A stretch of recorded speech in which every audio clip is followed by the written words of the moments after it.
The world's largest ice and snow sculpture festival just opened in Harbin in northeastern China. Visitors can marvel at the massive snow castles, intricate ice sculptures, and enjoy ice slides. Now, some of these ice sculptures will even take the form of China's famous terracotta warriors. The Harbin Festival has been taking place for 41 years, and China is now putting more investment into winter tourism, and not just in the colder northern regions, but even in the south, with indoor ski slopes and ice rinks.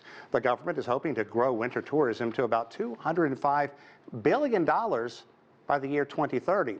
Another boost to tourism, China's expanded visa-free entry list. According to booking platform Trip.com, bookings for travel into China during the upcoming Lunar New Year period are already up by more than 200% from last year. Okay, let's talk more about priorities for China's tourism development. And for that, we're joined by Jonathan Kao in Shanghai. He's Managing Director of North Asia at BCD Travel. Jonathan, good to see you. Thanks very much for taking time to chat. Thank you. Let's talk about some of the main factors that are driving the surge in both domestic and, as we heard, international tourism is apparently set to really take off this Lunar New Year. Yeah, so we're seeing a lot of good growth in this area, and both for international and domestics. I think for international, we're seeing the effect for the expanded visa-free policy, both the visa-free and also transit visa policies in China. We're seeing a lot of travelers now coming and visiting China in various cities and ports around the country.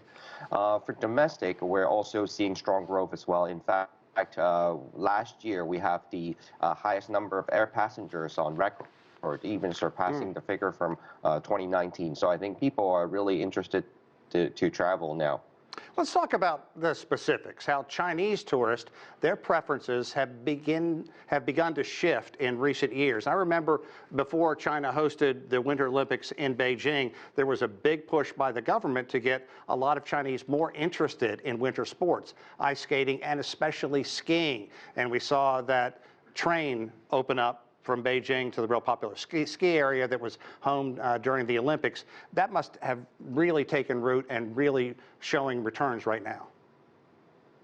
That is correct. So we're seeing a lot more interest since the Winter Olympics with winter sports. And also I think there's a lot of changes in the type of travel that people wanted to do in the past, from more traditional, going to play, take some pictures, but now it's more experimental, like winter sports. So people are now flocking to the northern part of China to participate in skiing, snowboarding.